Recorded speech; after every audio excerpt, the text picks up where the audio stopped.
정동영 의원님을 오늘 FTA 끝장 토론하기 전에 국회 앞에서 인터뷰를 요청을 해서 인터뷰를 하게 됐습니다. 예. 지금 여당에서는 FTA가 뭐 미국을 반대한다, 야당은 무조건 반대한다, 이런 식으로 얘기를 하고 있더라고요. 저번에 보니까. FTA를 어떻게 막아야 하는지에 대한 이야기 좀 해주시겠어요? 무조건 반대하는 게 아니고요. 사실 이제 저도 참여정부 시절에 FTA가 타결됐을 때는 어쩔 수 없다 이렇게 생각했어요. 신자유주의, 그러니까 그렇죠. 시장 만능과 세계화 이런 흐름을 도저히 거스를 수가 없다. 그러면 차라리 우리가 적극적으로 나서는 것도 방법이다 이렇게 생각했죠.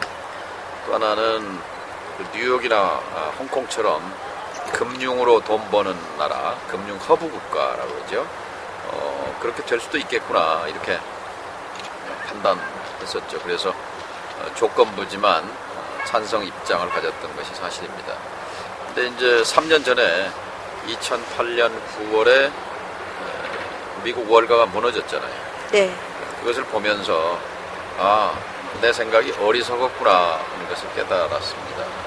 그러니까 뉴욕이나 홍콩 같이 쉽게 말하면 돈 장사해서 돈 버는 금융 허브 국가라는 것이 신기루구나. 이거는 갈 수가 없는 길이고 가당치 않은 가능한 길이 아니었다는 것이 분명해졌고요. 그다음 두 번째는 자유화, 민영화, 규제 완화 이런 것을 핵심으로 하는 신자유주의 시장 만능 국가, 이게 어쩔 수 없는 대세가 아니라 우리가 어떻게든 극복해야 하는 대상이구나 라는 것을 이제 깨닫게 됐죠.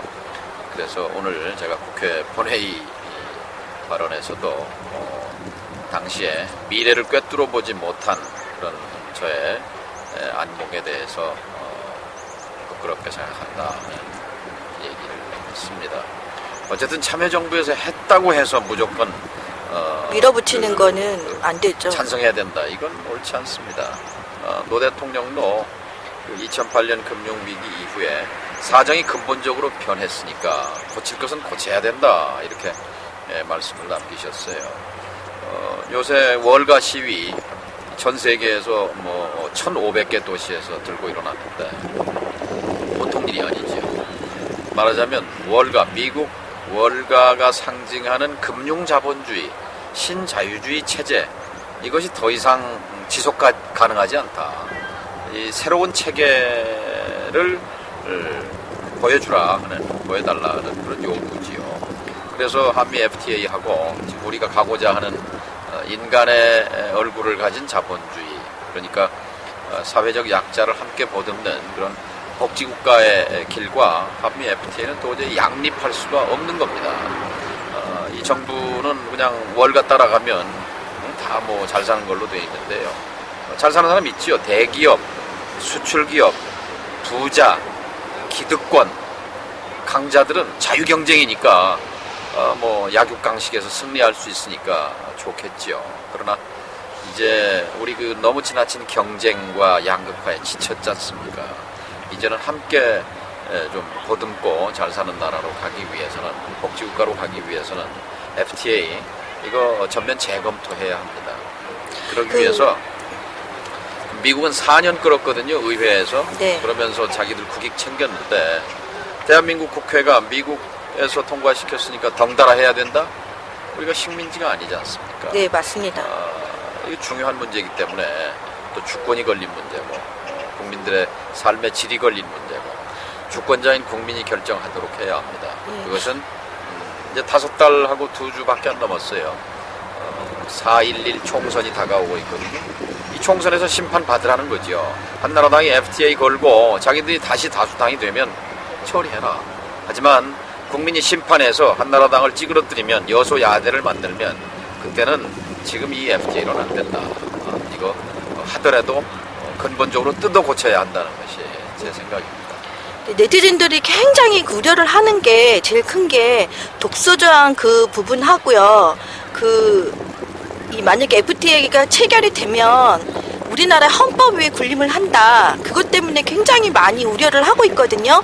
만약에 외국 자본이 들어와서 우리나라의 부정을 저지르거나 지금 투기 자본 같은 것도 굉장히 문제가 되고 있는데 그 부분도 지금 규제를 못하는 판에 FTA까지 들어와서 외국 자본이나 이런 자본들이 우리나라를 얼마나 헌법 위에서 군림할지에 대한 그런 조항에 대해서는 여당에서는 아무런 이야기를 안 하더라고요. 이런 독소 조항 이런 거 간단하게 한 번만 말씀해 주시겠어요? 맞습니다.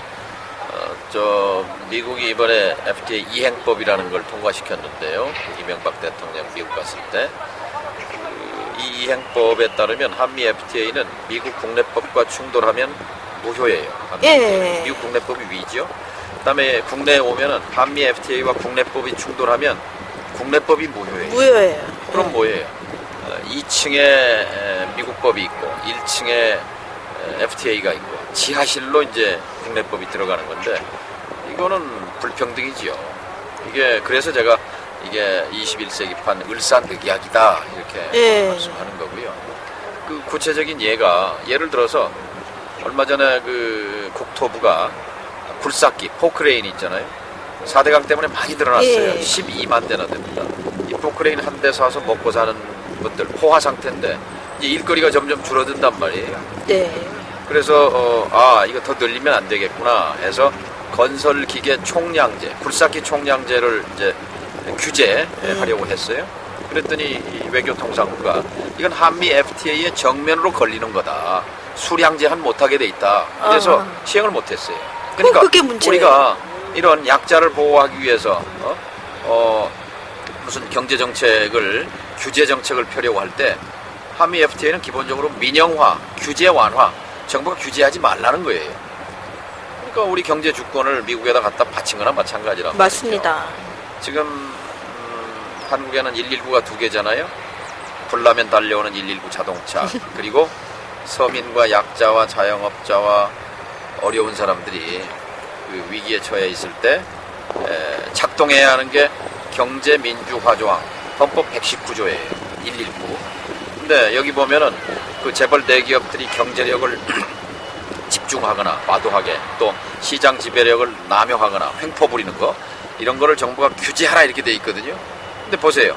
뭐 규제하려고 하면 한미 FTA 걸린다. 걸려요. 그러면 꼼짝없이 당한단 말이죠. 그러니까 우리 헌법의 119조 조항도 침해받는 거예요. 그래서 우리 주권 침해지요. 그래서 이것을 용납할 수 없다는 것이 예. 지금 민주당과 야당 시민사회가 반대하는 핵심 이유지요. 네. 이 여당 쪽에서 이런 부분에 대해서는 전혀 이야기를 안 하고 언론에서도 침묵을 하고 있고 만약 이런 사실을 진짜 본질을 안다면 지금 국민들이 가만히 있겠습니까? 근데 지금 언론 통제를 하고 이런 부분을 부각을 시키지 않고 여당에서는 지금 헌법 위에 군림하는 게 FTA라는 걸 부각을 안 시키고 있어요. 문제는. 그래서 뭐 별일 없다. 괜찮다고 우리나라 잘 살 것이다. 이렇게만 홍보를 하고 있으니까 지금 4대강이나 지금 FTA나 지금 텔레비에서도 선전을 하고 있거든요. 솔직히 그런 자기네들 공약을 텔레비까지 선전 돈 쓰면서 선전을 한다는 게 너무 어불성설인 것 같습니다. 예.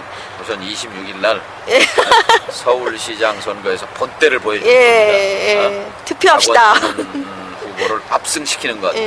이렇게 되면 힘 쭉 빠질 거 아니에요. 이거 정권도 이제 넘어가겠구나 하는 그런 위기감. 그러니까 한나라당 의원들도 함부로 몸싸움 못 날치기에 못 나설 겁니다. 이러면 막을 수가 있어요. 근데 만일 생각해 보세요. 박원순 후보 대신 한나라당이 됐다. 난리 나죠. 이렇게 되면 얼마나 기고만장하겠습니까? 그럼 이제 그 SNS 우리 시민들 또 네티즌들 블로그 쓰는 사람들 툭하면 지금 겁박하는데 이제 숨도 못 쉬게 아마 탄압할 거예요. 그리고 FTA는 물론 뭐 그 다음 날로 그냥 통과 날치기 해버릴 것 같고요. 방법은 하나입니다. 내일 모레 저 수요일 날 박원순 시장 압승시킵시다. 그것이 FTA 망가뜨리는 일이라고 생각해요. 지금 바쁘신 분을 제가 붙들고 인터뷰를 했습니다. 가서 잘해주세요. 화이팅! 감사합니다. FTA 저지! 감사합니다. 네, 지금까지 정동영 의원님과 인터뷰를 했습니다. 지금 들어가셔서 오늘 끝장 토론을 할 거고요. 예, 그 뒤에 말씀. 10월 26일 10번 찍으면 10배 행복이, 10배 희망이 보입니다, 여러분. 꼭 투표해 주시기 바랍니다. 국회에서 인터뷰, 예, 끝입니다. 끝! 예, 낙검수처럼 끝!